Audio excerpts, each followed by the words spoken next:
नमस्कार विद्यार्थी मित्रों, लास्ट विडियो लेक्चर अंदर आप छेल्ले स्वाध्यायना दाखला कम्प्लीट करेला था। आज आप नवा टॉपिक की शुरुआत करीशुं। न्यूक्लियसनी दળ क्षति एटले दળमां उद्भवती खामी अने बंधन ऊर्जा समजावो। आ बंधन ऊर्जा वर्ड तमे मित्रों गुरुत्वाकर्षण चेप्टर में पण भणी ज गया छो। आपणे अहींया न्यूक्लियस फिजिक्सना संदर्भ में आपणे भणवानुं छे। तो बेसिकली व्यवहार में आपने एवं खबर है कि न्यूक्लियसनी अंदर आपने खबर है प्रोटॉन और न्यूट्रॉन आवेला होय छे। तो पहला एवं अपेक्षित हतुं एवं मानवामां आवतुं हतुं कि न्यूक्लियसनुं दળ जे छे ए प्रोटॉन और न्यूट्रॉनना व्यक्तिगत दળना सरवाळा जेटલું होय छे। तो व्यवहार में आपने एटલું तो खबर ज छे कि न्यूक्लियस जे छे ए न्यूक्लियस प्रोटॉन अने न्यूट्रॉननुं बनेલું होय छे।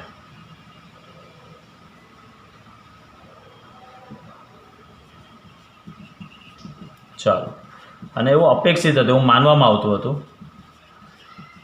पहला एवं मानवामां आवतुं हतुं के आ जे न्यूक्लियस होय ए न्यूक्लियसनुं जे दળ जे छे एनी अंदर जेटला प्रोटॉन होय ते बधा प्रोटॉननुं व्यक्तिगत दળ ए प्रोटॉन अने न्यूट्रॉनना व्यक्तिगत दળ ना सरवाळा जेटલું होय छे। पहला एवं मानवामां आवतुं हतुं पण साचुं वस्तु एवुं छे कि खरेखर न्यूक्लियसनुं दળ आ न्यूक्लियसनुं जे दળ होय छे ए न्यूक्लियसनुं दળ धारो के आपणे लईए छीए एम ए प्रोटॉन अने न्यूट्रॉनना व्यक्तिगत दળना सरवाळा करता केवुं होय छे? ओछुं ज होय छे। बराबर। ए न्यूक्लियसनुं दળ ए हमेशा तेना घटक कणोना घटक कणो एटले बे वस्तु प्रोटॉन और न्यूट्रॉन ए घटक कणोना व्यक्तिगत दळोना सरवाळा करता ओछुं ज होय छे। अने आने प्रायोगिक अनुमोदन पण मळेलुं छे एटले आपणे आने स्वीकारवुं जोईए। दळनी अंदर आ जे घटाडो तमने जोवा मळे छे एटले दळना आ घटाडाने दળ क्षति कहे छे। हवे आनुं एक आपणे एक्जाम्पल जोईए। सादी भाषामां हूँ तमने एवुं कहूं छुं, बराबर, कि मानो कि मारी पासे ड्यूटेरॉन छे 1H2। तो आ ड्यूटेरॉननी अंदर आपणे खबर छे कि एनो जे न्यूक्लियस छे आखो न्यूक्लियस तेनुं दળ छे 2.0141 AMU जेटલું छे। बराबर। हवे आ ड्यूटेरॉननी अंदर शुं होय छे तो आपणे खबर छे एक प्रोटॉन होय छे अने एक न्यूट्रॉन होय छे। आ एक प्रोटॉन और एक न्यूट्रॉनना बंनेना दળનો આપણે સરવાળો કરીએ तो 2.0165 आवे छे। तो તમે જોઈ શકો છો કે ન્યુક્લિયસનું દળ m એ તેના ઘટક કણોના દળના આ ઘટક કણોના દળના સરવાળા કરતાં કેવું હોય છે? હંમેશા ઓછું જ હોય છે। તો આ બે વચ્ચેનો જે ડિફરન્સ જોવા મળતો હોય છે એ ડિફરન્સને શું કહેવામાં આવે છે? દળ ક્ષતિ કહેવામાં આવે છે। ડિફરન્સને કહેવામાં આવે છે મિત્રો દળ ક્ષતિ કહેવામાં આવે છે। ચલો ધારી લઈએ આપણે। तो धारो कि अपनी पास कोई न्यूक्लियस है, कोई तत्वनु न्यूक्लियस है, आपणे दर्शावे कई रीते याद करो ZXA नु दળ लईए छे आपणे धारो कि कैपिटल M लईए छे। बराबर। हवे आनी अंदर तमने मित्रों खबर ज छे ज्यां Z एटले शुं कहेवाय? परमाणु क्रमांक। परमाणु क्रमांक एटले एने तमे शुं कही शको छो? प्रोटॉननी संख्या। अने ए मांथी Z ने तमे बात करो एटले N तमने मळशे जेने कहेवामां आवे छे मित्रों शुं? न्यूट्रॉननी संख्या कहेवामां आवे छे। बराबर। चलो धारो कि एक प्रोटॉन मुक्त अवस्थामां होय एटले सिंगल एक ज प्रोटॉन छे। प्रोटॉननुं दળ मुक्त अवस्थामां दળ MP mass of proton. Neutron जे होय छे ते न्यूट्रॉननुं दળ आपणे लईए छे, धारो कि आपणे लईए छे कन्सिडर करीए छे मास ऑफ न्यूट्रॉन लईए छे। बराबर। तो व्यक्तिगत परमाणुओनो आ व्यक्तिगत दળના સરવાળા જેટલો હોય તે આપણે શોધીએ તો એક પ્રોટોનનું દળ MP એવા Z પ્રોટોન હોય। બરાબર। તો એની અંદર જે આખા કુલ પ્રોટોન હોય તો એ પ્રોટોનનું કુલ દળ કેટલું થાય? તો અહીંયા લખું છું પ્રોટોનનું કુલ દળ શું લખી શકાય મિત્રો? ZMP। શું લખી શકાય? ZMP। તે જ રીતે ન્યુટ્રોન હોય તો ન્યુટ્રોનનું કુલ દળ મારે લખવું હોય न्यूट्रॉनનું કુલ દળ તો n ઇન્ટુ શું લખી શકાય? mn લખી શકાય, n ઇન્ટુ mn, કારણ કે ન્યૂટનની સંખ્યા કેટલી છે? n. એક પ્રોટોનનું દળ mp, એવા એની અંદર z પ્રોટોન હોય તો zmp થાય. એક ન્યૂટનનું દળ mn, એવા n ન્યૂટન હોય તો ન્યૂટનનું કુલ દળ કેટલું થાય? n ઇન્ટુ mn જેટલું થાય છે. બરાબર. ચલો, આ બંનેના પ્રોટોન અને ન્યૂટ્રોનના વ્યક્તિગત દળનો તમે સરવાળો કરો. પ્રોટોન અને ન્યુટ્રોનના વ્યક્તિગત દળનો આપણે સરવાળો કરીએ તો વ્યક્તિગત દળનો સરવાળો કેટલો થાય મિત્રો? zmp પ્લસ nmn થતો હોય છે. બરાબર, zmp પ્લસ nmn જેટલું થતું હોય છે. ન્યુક્લિયસનું દળ આપણને ખબર છે કેટલું છે? m છે. બરાબર. આ ન્યુક્લિયસનું દળ આપણને ખબર છે કે ન્યુક્લિયસનું જે દળ જે છે તે હંમેશા પ્રોટોન અને ન્યુટ્રોનના વ્યક્તિગત દળના સરવાળા કરતાં ઓછું હોય છે. એટલે m that is always less than zmp plus nmn આપણે લખી શકીએ છીએ. તો દળ ક્ષતિ કેટલી થાય? તો અહીંયા લખીએ આપણે દળ ક્ષતિ, જેનો સંકેત છે ડેલ્ટા m. વધારેમાંથી ઓછાને આપણે શું કરીશું? બાદ કરીશું. એનો મતલબ કે zmp પ્લસ nmn, અને એમાંથી આ એમને હું બાદ કરીશ તો મને શું મળશે મિત્રો? એની દળ ક્ષતિ આપણને મળી શકે છે. આ દળ ક્ષતિને સમતુલ્ય ઉર્જા કેટલી થાય? તો આપણે ગઈકાલે જ આઇન્સ્ટાઈન સાપેક્ષવાદ થિયરી ભણી ગયા, mc², પણ એમની જગ્યાએ દળ ક્ષતિ, દળમાં જે ફેરફાર થાય તેને આપણે ધ્યાનમાં લઈશું. બરાબર. તો આ ડેલ્ટા એમને સમતુલ્ય ઉર્જા તો લખી શકાય શું મિત્રો? Delta m into c². Delta m into c² આપણે લખી શકીએ છીએ. બરાબર. આનો મતલબ શું થાય મિત્રો? કે ન્યુક્લિયસમાંથી તમારે બધા જ પ્રોટોન કે બધા જ ન્યુટ્રોનને સંપૂર્ણ મુક્ત અવસ્થામાં લઈ જવા હોય. આ ડેલ્ટા એમ એટલે જે દળ ક્ષતિ છે તેને સમતુલ્ય ઉર્જા, તો એનો મતલબ એવો થતો હોય છે કે ન્યુક્લિયસમાંથી બધા પ્રોટોન કે ન્યુટ્રોનને તમારે સંપૂર્ણ મુક્ત અવસ્થામાં લઈ જવા હોય તો એને આટલી ઉર્જા તમારે બહારથી આપવી પડે. તો આનો અર્થ એવો થતો હોય છે, આપણે લખી શકીએ. કારણ કે આ જે દળ ક્ષતિ આવે છે મિત્રો, એ શું દર્શાવે છે? પ્રોટોન અને ન્યુટ્રોનના વ્યક્તિગત દળનો સરવાળો માઇનસ ન્યુક્લિયસનું દળ. તો આનો અર્થ એવો થાય કે ન્યુક્લિયસમાંથી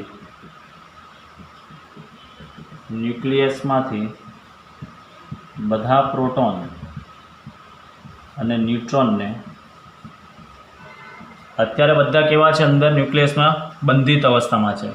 એને તમારે મુક્ત કરવા હોય તો તમારે એને આટલી ઉર્જા આપવી પડે. મુક્ત અવસ્થામાં લઈ જવા માટે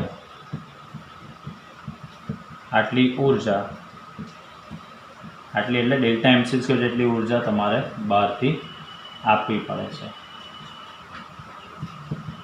ચલો, તો બેઝિકલી આ જે ડેલ્ટા mc² જે છે, ડેલ્ટા એમને જે સમતુલ્ય ઉર્જા જે છે તેને ન્યુક્લિયસને શું કહેવામાં આવે છે? બંધન ઉર્જા કહેવામાં આવે છે.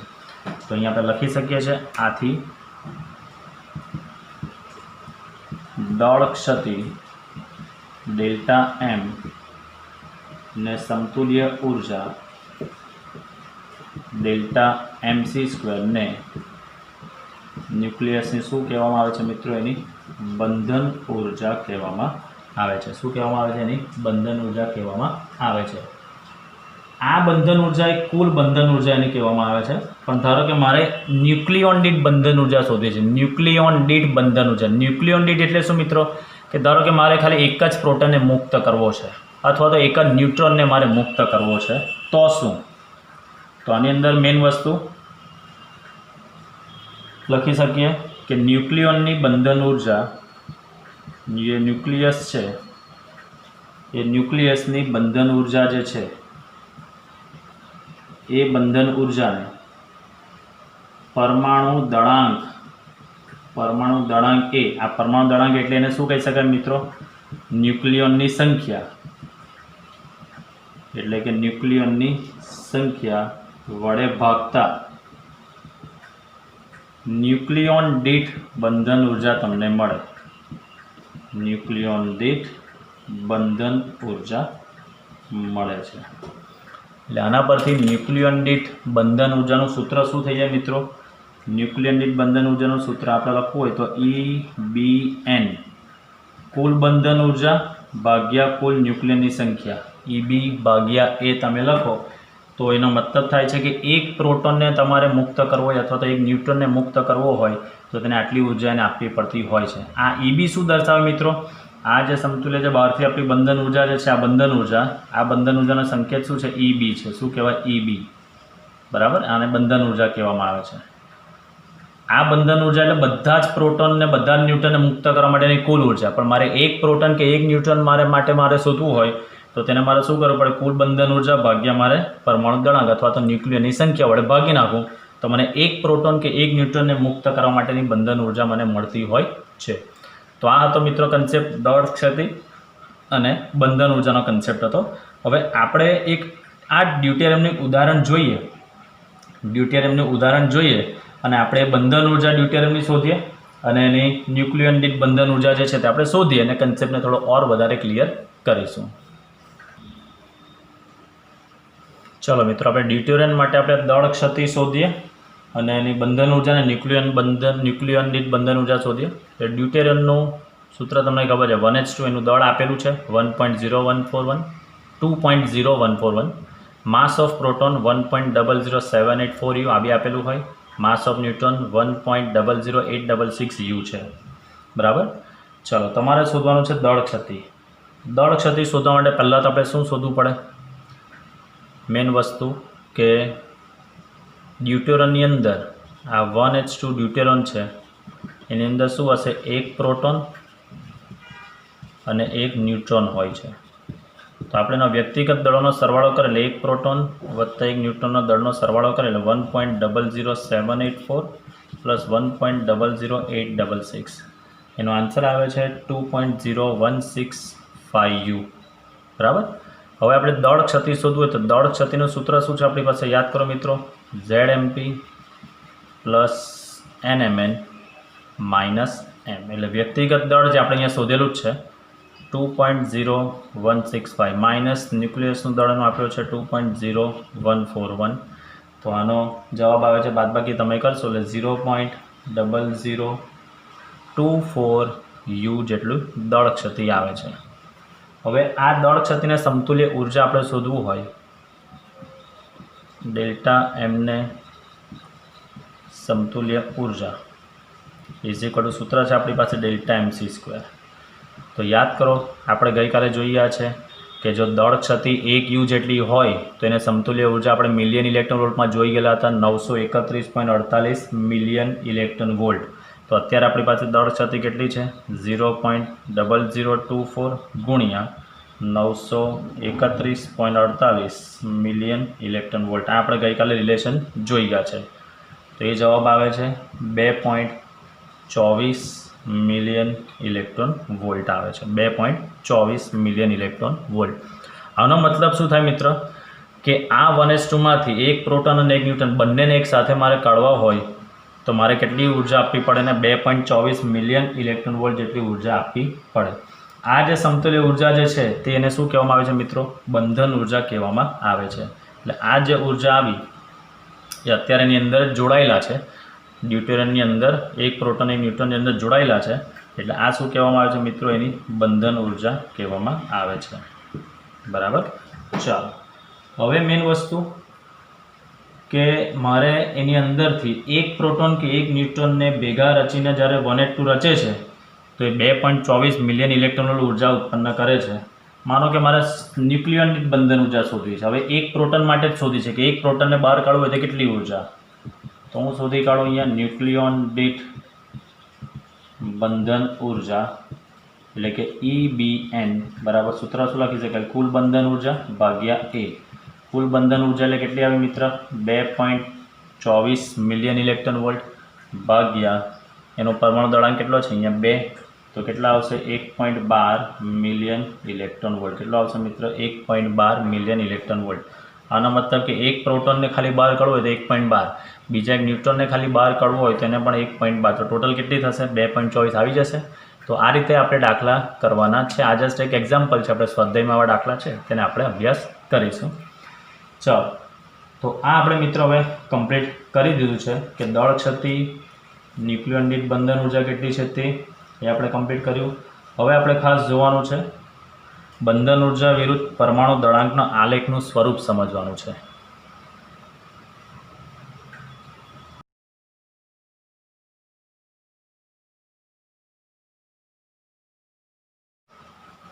નેક્સ્ટ ક્વેશ્ચન છે મિત્રો, ન્યુક્લિયોન દીઠ સરેરાશ બંધન ઉર્જા, ન્યુક્લિયોન દીઠ સરેરાશ બંધન ઉર્જા વિરુદ્ધ પરમાણુ દળાંકનો આલેખ સમજવાનો છે અને એ આલેખ પરથી થતા નોંધપાત્ર મુદ્દા આપણે સમજવાના છે.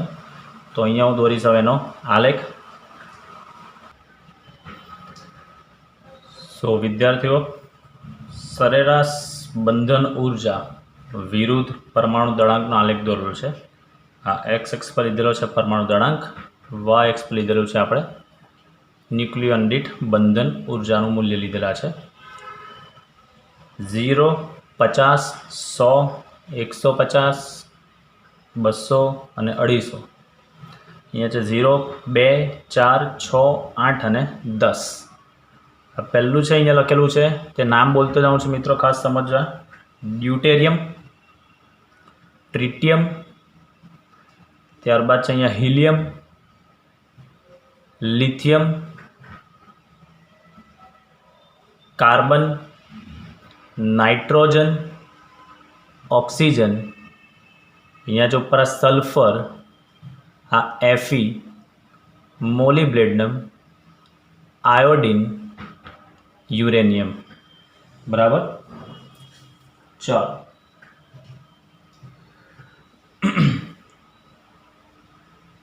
અહીંયા આ જે મૂલ્ય છે તેને જસ્ટ ચેન્જ કરીશ ગ્રાફની અંદર, અને એ જે છે ત્યાં 150 થી 200 વચ્ચે જે અહીંયા મૂલ્ય છે તે તમારું છે મિત્ર ટંગસ્ટન. એનું મૂલ્ય છે ટંગસ્ટન, W184 ટંગસ્ટન. બરાબર. હવે પહેલી વસ્તુ તો ક્લિયર એ થઈ જવું જોઈએ કે બંધન ઉર્જા એકચ્યુઅલી છે શું. તો એકદમ સાયન્ટિફિક સમજ પડી જાય તેવી એક દેશી લેંગ્વેજમાં વસ્તુ તમને કહું તો જે ઉર્જા વડે કેન્દ્રમાં પ્રોટોન અને ન્યુટ્રોનને તમે જકડી રાખી શકો તે ઉર્જાને તેની બંધન ઉર્જા કહેવાય. એટલે જે ઉર્જાના મૂલ્યે ન્યુક્લિયસમાં રહેલા પ્રોટોન અને ન્યુટ્રોનને આપણે જકડી શકીએ છીએ તેને તેની બંધન ઉર્જા કહેવામાં આવે. આ બંધન ઉર્જા ખરેખર સૂચવે છે શું? તો એ બંધન ઉર્જા ન્યુક્લિયસની સ્થિરતાનું માપ આપે. એટલે ન્યુક્લિયસ સ્થિર છે કે અસ્થિર છે, તો એનો પોઈન્ટ સમજવા માટે અહીંયા ખાસ લખેલો છે. જેમ ન્યુક્લિયોન દીઠ બંધન ઉર્જાનું મૂલ્ય વધુ હોય એટલે એની સ્થિરતા વધુ છે. સ્થિરતા વધુ એનો મતલબ શું થાય મિત્રો? કે એ ન્યુક્લિયસને તમારે તોડવા માટે બહુ જ વધારે ઉર્જા આપવી પડતી હોય છે, કારણ કે એની સ્થિરતા વધારે છે.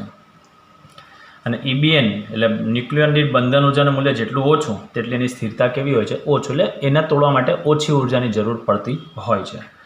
આલેખ પરથી તમે નોંધપાત્ર બાબતો જો લખવાની તમને પરીક્ષામાં પૂછે તો થોડી અહીંયા લખેલી છે, બાકીની કન્ટિન્યુ આપણે કરીશું, સમજીશું પહેલાં. તો શરૂઆતમાં જોઈ શકો છો ઝડપથી આલેખ ઊંચે ચડે છે. જુઓ, આલેખ શરૂઆતમાં ઝડપથી ઊંચે ચડે છે. અહીંયાથી તમે જોઈ શકો છો આલેખ શરૂઆતમાં ઝડપથી ઊંચે ચડે છે, પછી ધીમે ધીમે ઊંચે તો જાય છે. બરાબર, ઝિગઝેગ પેટર્નથી આમ ધીરે ધીરે ઉપર તો ચડતો જાય છે. એટલે આલેખ શરૂઆતમાં ઉપર જાય છે, પછી ધીમે ધીમે ઉપર જાય છે. આ લોખંડ જે આવે છે Fe આયન, આ જે છે મિત્રો, અહીંયા હું તમને ઝૂમ કરીને જરા બતાવવાનો પ્રયત્ન કરું છું તો તમને થોડો આઈડિયા આવશે, સમજવા માટે છે.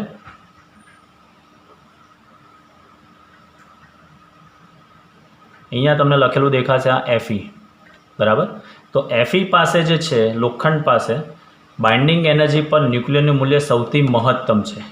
એ મૂલ્ય છે 8.75 million electron volt. 8.75 million electron volt જેટલું છે. આઈ હોપ તમને મેં ઝૂમ કરીને બતાવ્યું એમાં તમે જોયું હશે. અહીંયા છે Fe. એ Fe પાસે બાઇન્ડિંગ એનર્જી પર ન્યુક્લિયરનું મૂલ્ય જે છે 8.75, એપ્રોક્સ તમે 8.8 લખી શકો છો. એનો મતલબ કે એનું મૂલ્ય સૌથી વધારે છે, એટલે સૌથી વધારે સ્થિર છે તેવું આપણે કહી શકીએ છીએ. ત્યારબાદ આલેખ ગ્રેજ્યુઅલી તમે જોઈ શકો છો ધીરે ધીરે શું થાય છે? નીચે ઉતરે છે. એનો મતલબ કે ત્યારબાદ બાઇન્ડિંગ એનર્જી પર ન્યુક્લિયરનું મૂલ્ય ઓછું થતું જાય છે. એટલે શરૂઆતના ભાગમાં જેમ આપણો પરમાણુ દળાંક વધતો જાય છે તેમ ઝિગઝેગ પેટર્નથી ઉપર વધે તો છે જ. Fe પાસે એકદમ મહત્તમ થાય છે, પછી જેમ જેમ પાછો પરમાણુ દળાંક વધતો જાય છે તેમ આલેખ ગ્રેજ્યુઅલી કેવો આવતો જાય છે, નીચે ધીરે ધીરે આવતો જાય છે. તો પહેલો પોઈન્ટ આપણો થઈ ગયો, આલેખ શરૂઆતમાં ઝડપથી ઊંચે જાય છે, પછી ધીમે ધીમે ઊંચે જાય છે. એફઈ પાસે સૌથી મહત્તમ અને ત્યારબાદ આલેખ પછી નીચે ઉતરતો જાય છે, ધીમે ધીમે નીચે ઉતરતો તમને જોવા મળે છે. બરાબર. નેક્સ્ટ પોઈન્ટ આપણે જોઈએ તો એ લેસ ધેન 30 એટલે 30 કરતાં ઓછા પરમાણુ દળાંકવાળા અને એ ગ્રેટર ધેન 170 વધારે પરમાણુ દળાંક માટે બાઇન્ડિંગ એનર્જી પર ન્યુક્લિયરના મૂલ્ય કેવા હોય છે, નાના હોય છે. એટલે અહીંયાથી તમે જોઈ શકો છો આમ કે આલેખ ગ્રેજ્યુઅલી ઘટ્યો છે અને 30થી નીચેના મૂલ્ય તમે જોઈ શકો છો ઝિગઝેગ પેટર્નમાં કે કેવા છે, થોડા મૂલ્યો એના ઓછા છે. એટલે બીજો મુદ્દો થઈ ગયો કે 30થી નાના અને 170થી મોટા પરમાણુ દળાંક માટે બાઇન્ડિંગ એનર્જી પર ન્યુક્લિયરના મૂલ્યો કેવા છે, નાના છે. હવે વાત થઈ 30થી નાના અને 170થી મોટા. હવે એની વચ્ચેની વાત કરવાની છે. તો 30થી 170 એટલે 30 એટલે આપણે એપ્રોક્સ સલ્ફરનો 32 ગણી આપણે તો ત્યાંથી લઈને 170 એટલે અહીંયા તમે જોઈ શકો છો કે એપ્રોક્સ ગ્રેજ્યુઅલી આલેખ નીચે તો આવે છે. મેં તમને બતાવવા માટે આમ થોડો કર્વ શેપ વધારે લીધો છે, આટલો બધો કર્વ શેપ હોતો નથી, એકદમ માઇનર હોય છે. બરાબર. પણ આપણે થોડો તમને ખબર પડે એના માટે આલેખનો શેપ થોડો વધારે આપેલો છે. તો આ કર્વ જે છે તે થોડો નાનો છે. તો આપણે એવી રીતે સમજીશું કે 30થી 170ના જે વચગાળાના મૂલ્યો હોય છે એવા ન્યુક્લિયસ માટે બાઇન્ડિંગ એનર્જી પર ન્યુક્લિયરના મૂલ્ય લગભગ કેવા જોવા મળે છે, એપ્રોક્સ કોન્સ્ટન્ટ જેવા હોય છે. કોન્સ્ટન્ટ જેવા હોય છે એનો મતલબ શું થાય કે આ ન્યુક્લિયસ જે છે 30થી 170ની વચ્ચેવાળા જે છે તે સૌથી વધારે સ્થાયી કહેવામાં આવે છે. એટલે કે એમાંથી ન્યુક્લિયરને તમારે મુક્ત કરવી હોય તો ઘણી બધી ઉર્જા આપવી પડતી હોય છે. અને એની અંદર ન્યુક્લિયર દીઠ બંધન ઉર્જાનું મૂલ્ય જે લગભગ અચળ છે, એનો મતલબ કે આ બધા જે અંદર ન્યુક્લિયર બળ લાગતા હશે તે બધા કેવા છે, લઘુ અંતરીય બળ છે. કેવા બળો હશે મિત્રો? આની અંદર બધા લઘુ અંતરીય બળો છે. અમુક માહિતી આની અંદર લખી નથી પણ હું તમને ઓરલી કહું છું તો તમે જગ્યાએ નોટ કરી રાખજો મિત્રો. બોર્ડ પર જગ્યાના અભાવને કારણે અમુક જાણકારી જે છે તે હું તમને ઓરલી કહી દઈશ. તો 30થી 170 વચ્ચે જે બાઇન્ડિંગ એનર્જી પર ન્યુક્લિયરના મૂલ્ય એપ્રોક્સ તમને કોન્સ્ટન્ટ જેવા મળે છે. એનો મતલબ કે ન્યુક્લિયર સૌથી વધારે સ્થાયી છે. એટલે એમાંથી ન્યુક્લિયરને તમારે બહાર કાઢવા હોય એટલે કે પ્રોટોન અને ન્યુટ્રોનને મુક્ત કરવા હોય તો તમારે ઘણી ઉર્જા એને આપવી પડતી હોય છે.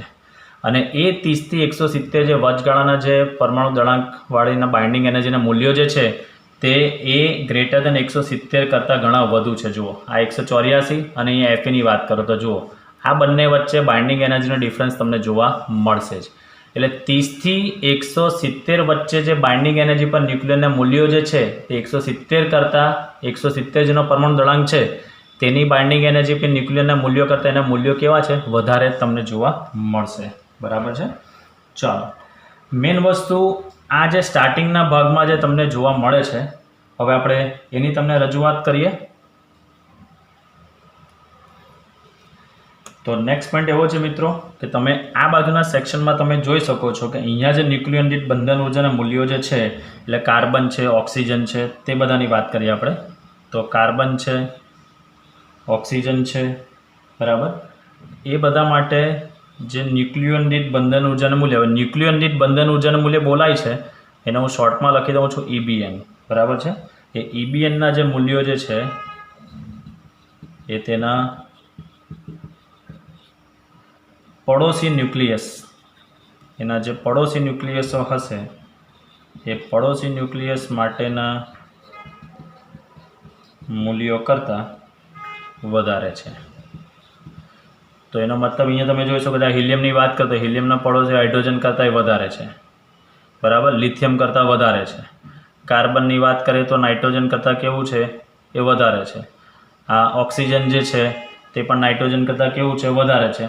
એટલે અમુક બાઇન્ડિંગ એનર્જી પર ન્યુક્લિયરના મૂલ્યો એવા છે તેના પડોશી ન્યુક્લિયસના મૂલ્યો કરતાં કેવા તમને જોવા મળે છે, વધારે જોવા મળે છે. બરાબર.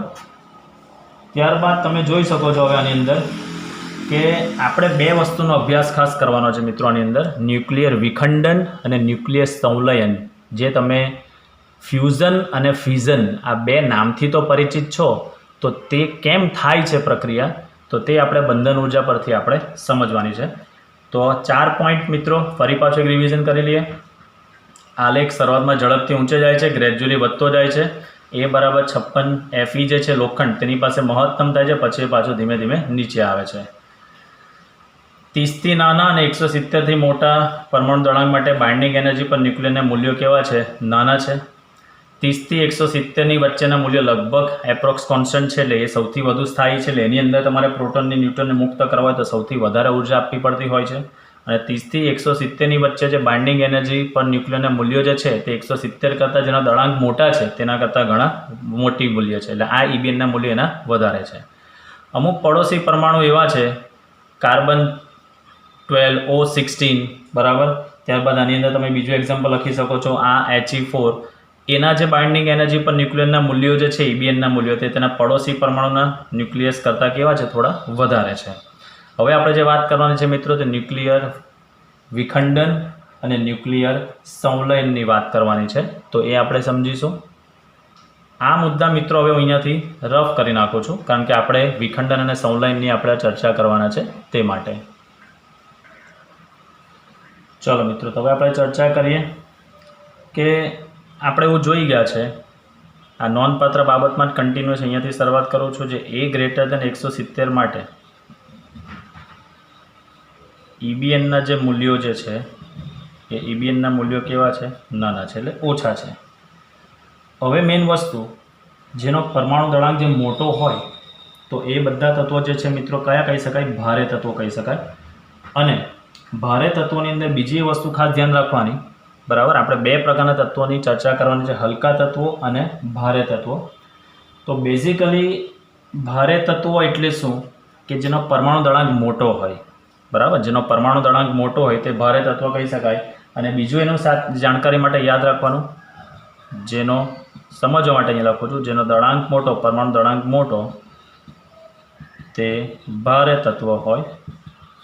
અને તેમાં મેઇન આ ચેક કરવાનું n/z ગ્રેટર દેન 1 હોય, એટલે ન્યુટ્રોનની સંખ્યા અને પ્રોટોનની સંખ્યાનો ગુણોત્તર જે છે મિત્રો એક કરતાં કેવો હોય, મોટો હોય તો તે ભારે તત્વ તમે કન્સિડર કરી શકો છો, બરાબર. હવે તમે આની અંદર જોઈ શકો છો, ધારો કે હું કોઈક ન્યુક્લિયસ લઈએ આપણે જેનો પરમાણુ દળાંક 240 છે એવું લઈએ આપણે, બરાબર. કે મારી પાસે A બરાબર 240 પરમાણુ દળાંકવાળું તત્વ છે, એવું ન્યુક્લિયસ A બરાબર 240 હોય તેવા ન્યુક્લિયસ માટે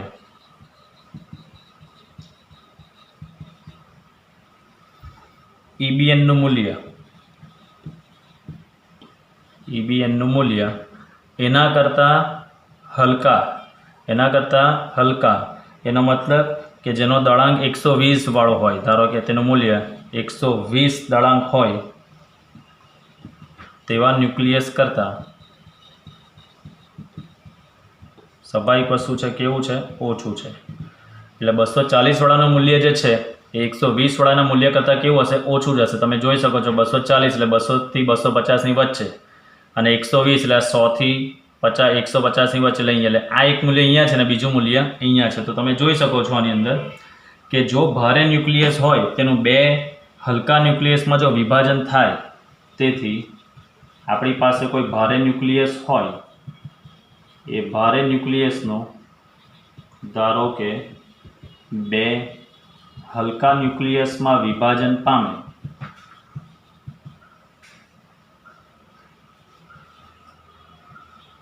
તો બેઝિકલી ન્યુક્લિયર દીઠ બંધન ઉર્જાનું મૂલ્ય વધે છે, EBNનું મૂલ્ય વધે છે.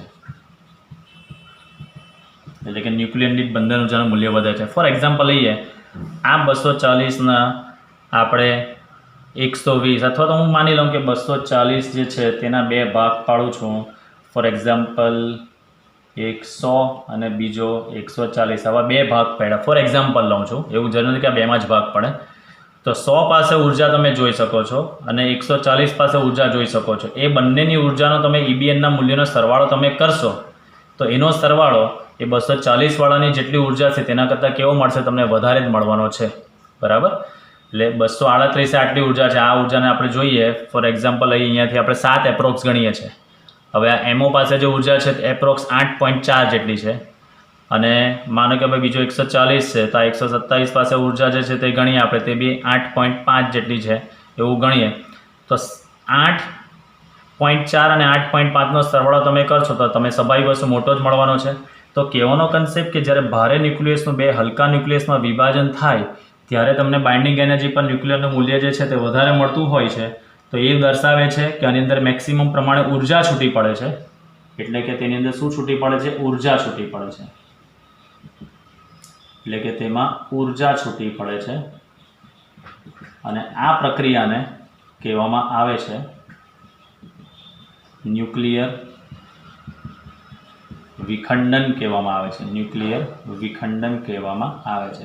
એટલે વિખંડન થાય એટલે ભારે તત્વનું બે હલકા ન્યુક્લિયસમાં વિભાજન થાય અને વિપુલ પ્રમાણમાં ઉર્જા છૂટી પડતી હોય છે. હવે આનાથી ઉલટું જોઈએ આપણે.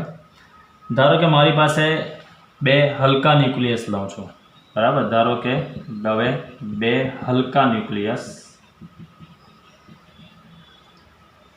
તો બે હલકા ન્યુક્લિયસ ભેગા મળીને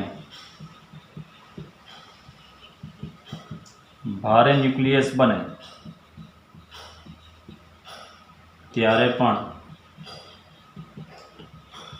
EBNનું મૂલ્ય એટલે બાઇન્ડિંગ એનર્જી પર ન્યુક્લિયરનું મૂલ્ય વધે છે. સિમ્પલ વસ્તુ આપણે વિચારીએ કે આ જ હાઇડ્રોજન લઈએ, હાઇડ્રોજન પ્લસ હાઇડ્રોજન તો હિલિયમ બને, તો હાઇડ્રોજનની ઉર્જાનું મૂલ્ય તમે જોઈ શકો છો ને હિલિયમની ઉર્જાનું મૂલ્ય તમે જોઈ શકો છો. તો કહેવાનો કન્સેપ્ટ કે જ્યારે ભેગા થાય ત્યારે પણ વિપુલ પ્રમાણમાં ઉર્જા છૂટી પડતી હોય છે. એટલે બે હલકા તત્વો હોય અને એનું જોડાઈને ભારે તત્વ બને ત્યારે જે વિપુલ પ્રમાણમાં ઉર્જા મળે, અને ભારે હોય અને બે હલકામાં વિભાજન ત્યારે પણ તમને વિપુલ પ્રમાણમાં ઉર્જા મળતી હોય છે. એટલે ન્યુક્લિયર વિખંડન થાય કે સંલયન થાય. સંલયન એટલે ભેગું થવું અને વિખંડન એટલે છૂટું પડવું. સંલયન એટલે ભેગું થવું અને વિખંડન એટલે છૂટું પડવું, બરાબર. તો મેન વસ્તુ અહીંયા આપણે જોઈએ 1H2 હાઇડ્રોજન 1H2 હાઇડ્રોજન, અને એમાંથી આ બંને ભેગા થઈને જ્યારે માની લઈએ કે 2He4 બનતું હોય છે, તો આની ઉર્જા અને આની ઉર્જા ઓછી હોય અને જ્યારે 2He4 બને ત્યારે ઉર્જા કેવી થઈ જતી હોય? વધારે થતી હોય છે, બરાબર. તો આ પ્રક્રિયાને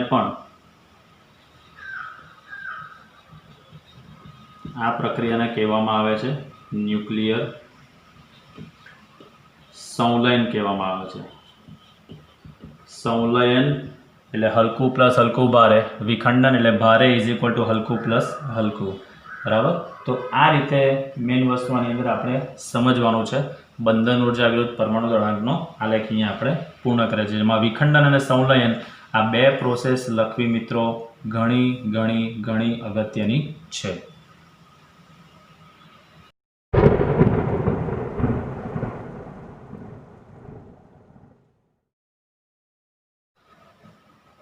નેક્સ્ટ ક્વેશ્ચન છે મિત્રો, ન્યુક્લિયર બળો અંગે ટૂંકમાં સમજાવો.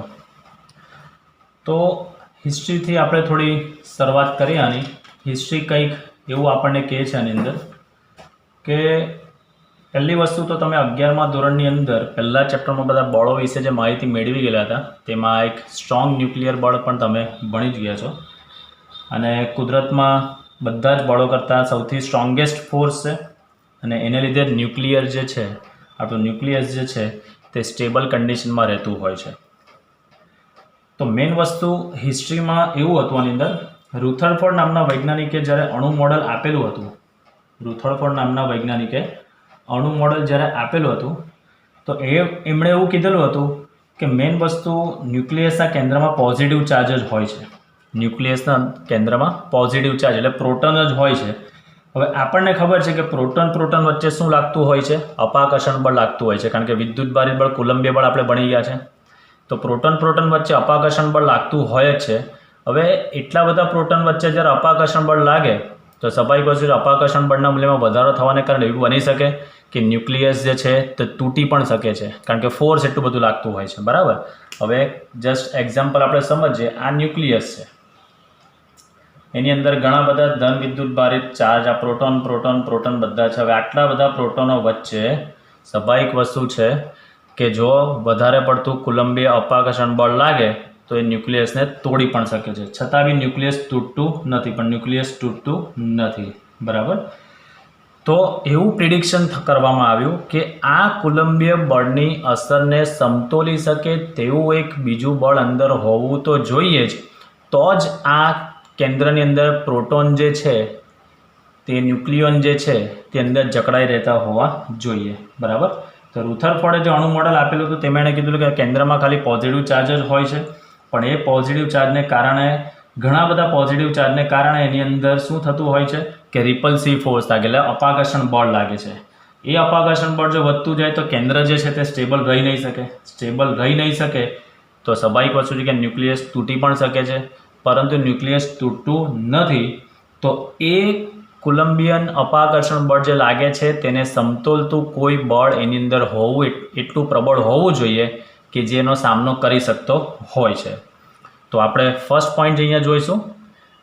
સૂક્ષ્મ એવા ન્યુક્લિયસમાં ધન વિદ્યુતભારિત પ્રોટોન અને વિદ્યુતભાર વિહીન એવા ન્યુટ્રોન હોય છે. પ્રોટોન વચ્ચે કોલંબિયન અપાકર્ષણ બળ તો લાગુ પડે જ છે. આથી ન્યુક્લિયસની અંદર ન્યુક્લિયોન વચ્ચે અન્ય એવું કોઈક આકર્ષણ પ્રકારનું બી બળ લાગતું હોવું જ જોઈએ જે કુલમ્બ બળની અસરને સમતોલીને એ પ્રોટોન ન્યુટ્રોન જે છે તે કેન્દ્રમાં જકડાઈ રહેતા હોવા જોઈએ. એ બળ એટલું પ્રબળ હોવું જોઈએ. તો શું કહે છે મિત્રો, આ આખી હિસ્ટ્રીની અંદર રુથરફોર્ડ નામના વૈજ્ઞાનિકે જે અણુ મોડેલ આપેલું હતું તેમાં કીધું કે કેન્દ્રમાં તો પોઝિટિવ ચાર્જ જ હોય છે. તો બેઝિકલી પ્રોટોન વચ્ચે જે છે તે કોલંબિયન અપાકર્ષણ બળ લાગતું હોય છે. એ બળ એટલું વધી જાય તો ન્યુક્લિયસ તૂટી બી શકે છે, પરંતુ ન્યુક્લિયસ તૂટતું નથી. એટલે એ કોલંબિય બળની અસરને સમતોલી શકે અને તેમને જકડી રાખે તેવું એક પ્રબળ બળ હોવું જોઈએ જ. બરાબર. એક એક્ઝામ્પલ લઈએ મિત્રો. અહીંયા ધારો કે મારી પાસે આ ધન વિદ્યુતભારિત પ્રોટોન છે, આ ધન વિદ્યુતભારિત પ્રોટોન છે. તો આ સ્વાભાવિક વસ્તુ છે, તેમની વચ્ચે શું લાગતું હોય છે કે અપાકર્ષણ બળ અહીંયા લાગતું જ હોય છે. એટલે દૂર જાય છે, છતાં પણ કેન્દ્રની બહાર જતા નથી. તેનો મતલબ કે એમને આકર્ષતું એક વિરુદ્ધ દિશામાં એક સ્ટ્રોંગ ન્યુક્લિયર બળ લાગતું હોવું જોઈએ જ. એટલે જે કુલંબ બળની અસરને સમતોલતું હોય તેવું બળ શોધવામાં આવ્યું. એ બળને શું નામ આપવામાં આવ્યું? તો એ બળને મિત્રો નામ આપવામાં આવ્યું છે, અહીંયા બ્રેકેટ બનાવું છું, આ સ્ટ્રોંગ ન્યુક્લિયર બળ એને નામ આપવામાં આવ્યું. આ સ્ટ્રોંગ ન્યુક્લિયર બળ એ કેન્દ્રમાં રહેલા પ્રોટોન વચ્ચે જે કોલંબિયન બળ લાગે છે, અપાકર્ષણ બળ, તેનો શું કરે છે? સામનો કરતો હોય છે. બરાબર. તો બેઝિકલી આ ન્યુક્લિયર બળનો કુદરતી નેચર એવો છે કે આકર્ષણ પ્રકારનું છે, પણ ખરેખર આકર્ષણ અને અપાકર્ષણ બંને પ્રકારનું છે, જે આપણે જોઈશું. પ્રોટોન ન્યુટ્રોન તથા પ્રોટોન વચ્ચે પ્રબળ આકર્ષણ બળ લાગતું હોય છે, જે કેન્દ્રમાં લાગતું હોય છે. બરાબર. એટલે એને નામ આપવામાં આવે છે સ્ટ્રોંગ, એટલે સૌથી પ્રબળ. કુદરતના જેટલા બી બળો છે તેમાં સૌથી પ્રબળ બળ કયું છે? સ્ટ્રોંગ ન્યુક્લિયર બળ છે. બરાબર. હવે સ્ટ્રોંગ ન્યુક્લિયર બળના કેટલાક લક્ષણો છે. તો એમાં પહેલું લક્ષણ એવું છે કે આ જે સ્ટ્રોંગ ન્યુક્લિયર બળ જે છે એ કોલંબિયન બળ અને ગુરુત્વીય બળ કરતાં પણ ઘણું પ્રબળ છે. ખરેખર ગુરુત્વીય બળ સૌથી ઓછું છે, એનાથી થોડું વધારે કોલંબિયન બળ છે. આ સવાલના સંદર્ભમાં સૌથી નબળું બળ છે ગુરુત્વીય બળ, એના કરતાં પ્રબળ છે કોલંબિય બળ, એના કરતાં પણ પ્રબળ છે ન્યુક્લિયર બળ. કેમ એ ન્યુક્લિયર બળ પ્રબળ છે? કોલંબિયન બળ અપાકર્ષણ બળ છે, છતાં પણ કેન્દ્રમાંથી પ્રોટોન બહાર જતા નથી. એનો મતલબ કે વિરુદ્ધ દિશામાં આકર્ષણ બળ પણ લાગતું હશે જ, જે કોલંબિયન બળની અસરને સમતોલતું હશે. લઘુ અંતરીય બળો. શા માટે લઘુ અંતરીય બળો છે? કારણ કે આ જે બધા બળો છે તે ન્યુક્લિયસના રેડિયસની અંદર કામ કરતા હોય છે, ન્યુક્લિયસની ત્રિજ્યામાં કામ કરતા હોય છે, એટલે કે ફેમ્ટોમીટર અંતર સુધી કામ કરતા હોય છે. આ બળ થોડા ફેમ્ટોમીટર અંતર કરતાં વધુ અંતર માટે ઝડપથી ઘટીને પાછું શૂન્ય પણ થઈ જતું હોય છે, જેને આપણે આલેખીય રજૂઆતથી આપણે સમજીશું. પહેલી વસ્તુ તો સમજવાની વસ્તુ એ છે મિત્રો કે આ જે બળ જે છે, સ્ટ્રોંગ ન્યુક્લિયર બળ જે છે, એ બળનું કોલંબિયન બળનું આપણી પાસે સૂત્ર છે. કોલંબિયન બળનું આપણી પાસે સૂત્ર છે કે ભાઈ K Q1 Q2 / R². બરાબર. ગુરુત્વીય બળનું આપણી પાસે સૂત્ર છે G M1 M2 / R². પણ આજની તારીખ સુધીમાં ન્યુક્લિયર બળની કોઈ સૂત્રાત્મક સમજૂતી મળી શકી નથી. એટલે તમે લોકો 11મા ધોરણમાં એક સ્થિતિ ઉર્જા -du/dr = F, તમે કાર્ય ઉર્જા અને પાવર ચેપ્ટરની અંદર એક રિલેશન ભણી ગયા છો કે સ્થિતિ ઉર્જાનું અંતરની સાપેક્ષે વિકલન કરતાં બળ મળતું હોય છે. તો આપણે આની અંદર આ જ બળને આપણે સ્થિતિ ઉર્જા વિરુદ્ધ અંતરના સંદર્ભમાં આપણે સમજવાનો છે. ચાલો, ત્રીજો પોઈન્ટ આપણે એવો જોઈ ગયા છે, હમણાં જ ફરી પાછો એકવાર રિપીટ કરી દઈએ. આ બળ થોડા ફેમ્ટોમીટર અંતર કરતાં વધુ અંતર માટે ઝડપથી ઘટીને શૂન્ય બનતું જાય છે. તો મેઇન વસ્તુ મેં અહીંયા તમારી સમક્ષ જે આકૃતિ દોરેલી છે, આ આકૃતિ જે દોરેલી છે તે સ્થિતિ ઉર્જા વિરુદ્ધ અંતરનો આલેખ દોરેલો છે. આ બળની કોઈ સૂત્રાત્મક માહિતી નથી, એટલે આપણે આનો ખ્યાલ જે સમજવાનો છે તે સ્થિતિ ઉર્જા વિરુદ્ધ અંતરના આલેખ પરથી સમજવાનો છે. તો આલેખ તમે જોઈ શકો છો આ રીતે. આ આલેખ અહીંયા દોરેલો છે. આ એક્સ અક્ષ પર અંતર છે, વાય અક્ષ પર સ્થિતિ ઉર્જા છે. તો આલેખનું એનાલિસિસ એવું છે આની અંદર કે આ એક તો સ્ટ્રોંગ બળ બધા લઘુ અંતરીય બળો છે, બરાબર. તો આલેખનો સૌથી પહેલો પોઈન્ટ તમે જોઈ શકો છો કે આલેખની અંદર અંતર 1 ફર્મી કરતાં ઓછું અંતરે એ જે અંતર ફિક્સ છે દેટ ઇઝ 0.8 ફર્મી. એટલે લગભગ 0.8 ફર્મી જેટલા અંતરે, એટલે કે એ અંતરને આપણે નામ આપીશું R0 અંતર. એ અંતરને આપણે શું નામ આપીશું? R0 અંતર. એ R0 અંતરે સ્થિતિ ઉર્જા એની એકદમ લઘુત્તમ છે. જુઓ અહીંયા તમે જોઈ શકો છો આલેખ આ રીતે આવે છે. 0થી જેમ જેમ અંતર વધતું જાય છે એની સ્થિતિ ઉર્જા ધીરે ધીરે આ રીતે આવે છે. અહીંયા 0.8 ફર્મી અંતરની સ્થિતિ ઉર્જા જે છે તે સૌથી લઘુત્તમ છે. સ્થિતિ ઉર્જા લઘુત્તમ એટલે MCQના પોઈન્ટ ઓફ વ્યૂથી તમને અહીંયા આપી દીધું છે. આ નોલેજ માટેનો એક ક્વેશ્ચન છે. જો સ્થિતિ ઉર્જા તમારી લઘુત્તમ હોય તો સ્વાભાવિક વસ્તુ છે કે ન્યુક્લિયસ એકદમ કેવું થઈ ગયું હશે? સ્ટેબલ. એટલે કે એની બંધન ઉર્જા કેવી હશે? એની વધારે હોવી જોઈએ, બરાબર. એટલે ન્યુક્લિયસ એ સ્ટેબલ હશે. 0.8થી વધારે અંતરે જઈએ આપણે તો 0.8 ફર્મી કરતાં મોટા અંતરે તમે આલેખનો ઢાળ, તમે આલેખ આમ નીચેથી આમ તમે જાઓ તો ઉપર જાય છે તો આલેખનો ઢાળ તમને પોઝિટિવ મળે છે. આલેખનો ઢાળ તમને પોઝિટિવ મળે છે એનો મતલબ કે જેમ જેમ અંતર વધતું જાય છે, 0.8 ફર્મી કરતાં અંતર વધતું જાય છે તેમ તેમ એની અંદર બળ કેવું લાગતું જતું હોય છે? આકર્ષણ બળ હોવાને સૂચવે છે. એટલે તમારું પ્રોટોન વચ્ચે અંતર 0.8 ફર્મી કરતાં વધતું જાય એટલે આકર્ષણ બળ ધીરે ધીરે શું થતું જશે? એનું વધતું જશે. કેમ? પ્રોટોન દૂર જતા જાય, બરાબર છે. અંતર વધતું જાય છે, પ્રોટોન દૂર થતું જાય એટલે એને જકડી રાખવો પડે. એટલે આ દિશામાં શું થતું હોય? સ્ટ્રોંગ ન્યુક્લિયર ફોર્સ, આ દિશામાં આકર્ષણ બળ એનું વધતું જતું હોય છે. 0.8 ફર્મી કરતાં નાના અંતર. હવે આપણે અંદર જઈએ. 0.8 ફર્મીથી આપણે જેમ જેમ અંદર જઈએ તેમ તેમ તમે જોઈ શકો છો આ 0.8 ફર્મી ઓર અંદર જઈએ તો તમે જુઓ આ પોટેન્શિયલ એનર્જી ધીરે ધીરે આમ આપણે શું થતી જાય છે? વધતી જતી હોય છે. પોટેન્શિયલ એનર્જી વધે છે એટલે આ બળ અપાકર્ષણ હોવાનું સૂચવે. 0.8 ફર્મી ઓર અંદર જઈએ એટલે પ્રોટોન વચ્ચેનું અંતર ઓછું થાય. એટલે સ્વાભાવિક વસ્તુ છે કે એ શું થાય? એને વિરુદ્ધ દિશામાં ખેંચશે. કારણ કે અમુક અંતર 0.8 ફર્મી જેટલું અંતર તો શું કરવું પડે? આપણે મેન્ટેન એને રાખવું પડશે. એટલે 0.8 ફર્મી કરતાં અંતર જો એનું ઓછું થતું જશે તો એ બળ જે છે તે અપાકર્ષણ પ્રકારનું હશે અને 0.8 ફર્મી કરતાં જો વધારે હશે તો તે બળ આકર્ષણ પ્રકારનું હશે. તો આના આલેખ પરથી આપણે એવું કહી શકીએ છીએ કે મેઇન વસ્તુ કે 0.8 fermi that is the fix એ પ્રાયોગિક રીતે પુરવાર થયેલું છે, બરાબર. તમે આગળ ન્યુક્લિયર ફિઝિક્સના રિસર્ચ લેવલ પર જાઓ તો તમે આનો અભ્યાસ કરી શકો છો. તો 0.8 ફર્મી જેટલા અંતરે સ્થિતિ ઉર્જાની લઘુત્તમ છે એટલે એનો મતલબ કે ન્યુક્લિયસ એકદમ સ્ટેબલ છે. ન્યુક્લિયસ સ્ટેબલ એનો મતલબ કે બાઇન્ડિંગ એનર્જી પર ન્યુક્લિયરનું મૂલ્ય એનું વધારે છે. 0.8 ફર્મીથી વધારે અંતર આપણે જઈએ તો સ્વાભાવિક વસ્તુ છે કે આલેખનો ઢાળ નીચેથી ઉપર એટલે ધન ઢાળ તમને મળે. ઢાળ તમને ધન મળે એનો મતલબ કે અંતરે વધતું ગયું છે તો સ્વાભાવિક વસ્તુ છે કે વિરુદ્ધ દિશામાં કુલંબિયન અપાકર્ષણ બળ વધ્યું છે એટલે એને આકર્ષણ બળનું મૂલ્ય શું કરવું પડશે? વધારવું પડશે. એટલે એ બળ આકર્ષણ હોવાનું સૂચવે છે. 0.8 fermi that is the criteria. એના કરતાં આપણે અંદર જઈએ છીએ એટલે અંતર ઘટી ગયું એટલે મિનિમમ અંતર 0.8 ફર્મી આપણે જાળવવા માટે જે વિરુદ્ધ દિશામાં શું લાગશે? એ અપાકર્ષણ બળ હોવાને સૂચન કરે છે. મેઇન વસ્તુ, સૌથી જરૂરી વસ્તુ આની અંદર મેન્શન કરું છું કે આ જે ન્યુક્લિયર બળ જે છે આ બળ આમ જોવા જઈએ તો એ ક્યારે પણ વિદ્યુતભારના મૂલ્ય પર આધારિત નથી. વિદ્યુતભારના મૂલ્ય પર એ આધારિત નથી. એટલે વિદ્યુતભાર પર આધારિત નથી. આ ખાસ અહીંયા લખી રાખું છું, મેન્શન કરું છું. પોઈન્ટ નંબર 4 છે, જગ્યાના અભાવે ચાલો અહીંયાને મેન્શન કરી દઉં છું. પોઈન્ટ નંબર 4 કે આ બળ એ વિદ્યુતભાર પર આધારિત નથી. વિદ્યુતભાર પર આધારિત નથી. આનો મતલબ મિત્રો કે પ્રોટોન વચ્ચે જેટલું બળ લાગશે, ન્યુટ્રોન વચ્ચે જેટલું બળ લાગશે, પ્રોટોન વચ્ચે લાગતું જે બળ હશે તે બળ એપ્રોક્સ બધા કેવા હશે? સેમ જ હશે. એટલે કહી શકાય કે આ બળ જે છે તે વિદ્યુતભાર પર આધારિત નથી, બરાબર. 3 ફર્મી એપ્રોક્સ 3 ફર્મી જેટલા અંતર પર તમે જાઓ છો પછી જે છે સ્ટ્રોંગ ન્યુક્લિયર બળ એપ્રોક્સ તમારું કેવું થઈ જતું? અચળ, એટલે કોન્સ્ટન્ટ, એટલે 0 જેટલું થઈ જતું હોય છે. સ્ટ્રોંગ ન્યુક્લિયર બળ તમારું કેટલું થઈ જતું હોય છે? 0 થઈ જતું હોય છે, બરાબર. એટલે અંતર જો એકદમ સૂક્ષ્મ હોય એટલે 0.8 ફર્મી કરતાં ઓછું હોય તો એ બળ અપાકર્ષણ પ્રકારનું હોય અને 0.8 ફર્મી કરતાં જો વધતું જાય એટલે 1 ફર્મીથી 3 ફર્મીની વચ્ચે આપણે જોઈએ તો એ બેઝિકલી બળ જે છે તે કયા પ્રકારનું હશે? એ તમને આકર્ષણ પ્રકારનું જોવા મળશે.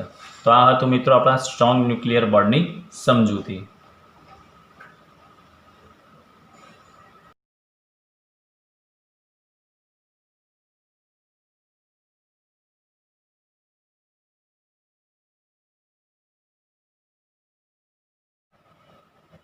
તો હવે મિત્રો આપણે જે ટોપિક કવર કર્યા તેને રિલેટેડ જે દાખલા છે તે આપણે કમ્પ્લીટ કરીશું.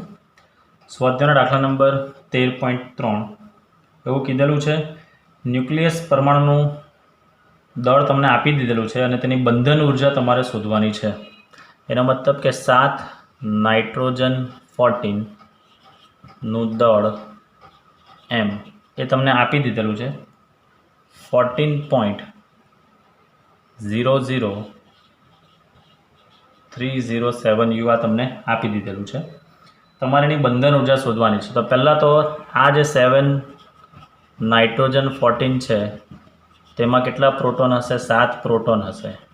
અને 14માંથી 7 બાદ કરો એટલે 7 શું હશે? ન્યુટ્રોન છે. બરાબર, 7 પ્રોટોન અને 7 ન્યુટ્રોન એની અંદર છે. તો પહેલાં આપણે શું શોધીશું? આના વ્યક્તિગત દળનો સરવાળો કરીશું.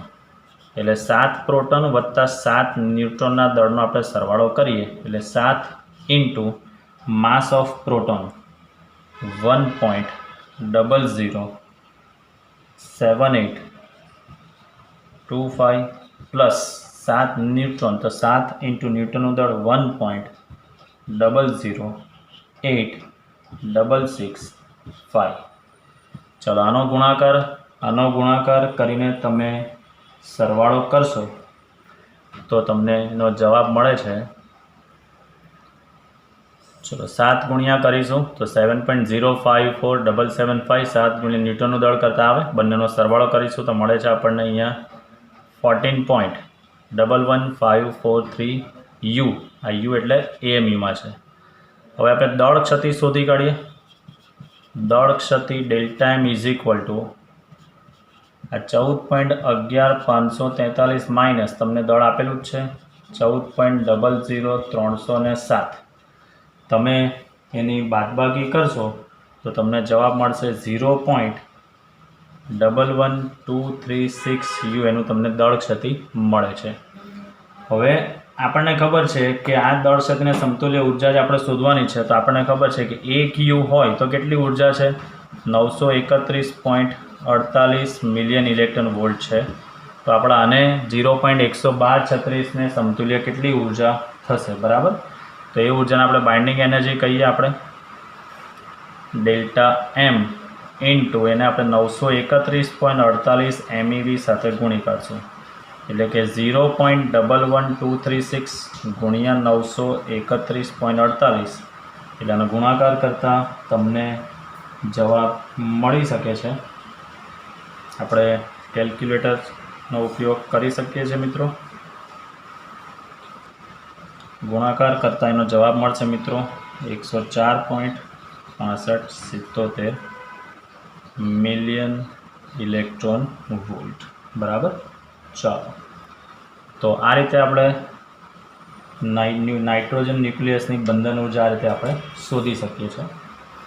નેક્સ્ટ આપણે જે દાખલો કરીશું તે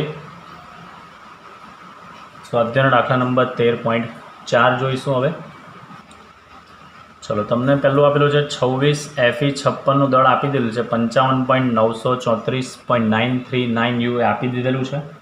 તમારે એની બંધન ઉર્જા શોધવાની છે. તો પહેલાં તો આની અંદર પ્રોટોનની સંખ્યા કેટલી?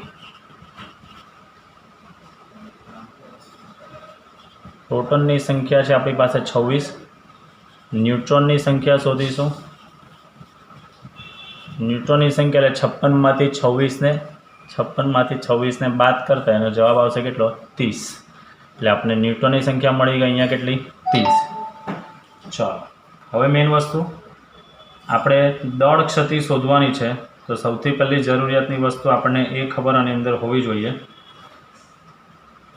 હવે દળ ક્ષતિ તમને ડાયરેક્ટ શોધતા શીખવાડી જ દઉં છું. દળ ક્ષતિ delta M is equal to આપણી પાસે સૂત્ર છે જ ZMP plus NMN minus M.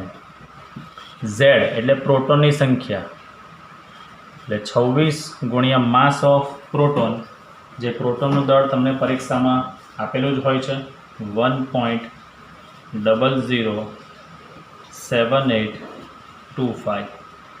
બરાબર છે, પ્લસ એટલે અહીંયા હું એક કામ કરું છું, નાના કૌંસમાં દર્શાવું છું અને બહાર મોટો કૌંસ. એટલે આને થઈ ગયું એક પર n એટલે ન્યુટ્રોનની સંખ્યા 30 ગુણ્યા ન્યુટ્રોનનું દળ 1.008665 માઇનસ એમ એટલે આપણને આપેલું છે એફઈનું દળ આપેલું છે તેને હું M1 કહું છું. તો એ આપેલું છે તમને 55.934939. ચાલો હવે મેન વસ્તુ સાદરૂપ આપશો એટલે આને આનો ગુણાકાર કરશો એટલે 26.20345 ગુણાકાર તમે કરી શકો છો. 30.25995 માઇનસ આ 55.934939 તો છે જ. આ બંનેનો સરવાળો માઇનસ આ કરશો એટલે તમને દળ ક્ષતિ મળશે 0.522846 U. હવે આપણને ખબર છે કે 1 U is equal two 931.48 MEV છે. 48ને હું કહું છું 5 લઈ લઉં છું. તમે પરીક્ષામાં નહીં આપે તો 48 એને કરો અથવા તો 5 એને કરવામાં કોઈ એવો મેજર ડિફરન્સ નથી. પણ તો માટે આપણે એની બંધન ઉર્જા શોધીશું. આ ડેલ્ટા એમ ગુણ્યા એને આપણે 931.5 MEV વડે ગુણશું તો 0.528461 ગુણ્યા 931.5 MEV ગુણાકાર તમે કરશો તો તમને એનો જવાબ મળે છે મિત્રો 492.26 MEV. આ એનો જવાબ મળશે તમને. તો આ આવી ગયું એફઈની બંધન ઉર્જા. ચાલો હવે તમને ધારો કે આની અંદર ન્યુક્લિયોન દીઠ બંધન ઉર્જા પૂછે, ન્યુક્લિયન દીઠ બંધન ઉર્જા તમને ધારો કે પૂછે EBN, તો તમારે EB એટલે તમે શોધેલું જ છે 492.26 ભાગ્યા A એટલે કેટલું છે અહીંયા 56. એટલે તમને આ EBNનો જવાબ મળી જશે મિત્રો 8.79 MEV. ક્લિયર? તો આ દાખલો તમે આ રીતે કમ્પ્લીટ કરી શકો છો. હવે મેઇન વસ્તુ એક દાખલો તમને એવો જ હશે મિત્રો આની અંદર જ 13.4ની અંદર જ બીજો દાખલો છે બિસ્મથ માટે આપેલો છે 83 બિસ્મથ 209. સેમ આ જ રીતે દાખલો તમારે કરવાનો છે. એ દાખલો હું તમને મિત્રો આપું છું, હોમવર્કમાં હું આપું છું. સેમ આ જ પેટર્નથી તમારે કરવાનો છે. તો આઈ હોપ તમે આ દાખલો જાતે કરશો. બીજો તમને સાથે હોમવર્કની અંદર મિત્રો આપું છું ઉદાહરણ નંબર 13.2 અને 13.3. આ બે ઉદાહરણ પણ તમારે કરવાના છે. 13.4માં આ એક દાખલો એક્સ્ટ્રા હજી છે, એફઈનો મેં કર્યો, બિસ્મથનો તમે જાતે કરશો. અને ઉદાહરણ 13.2 અને 13.3 એ તમારે કમ્પ્લીટ કરવાનો છે. ચાલો.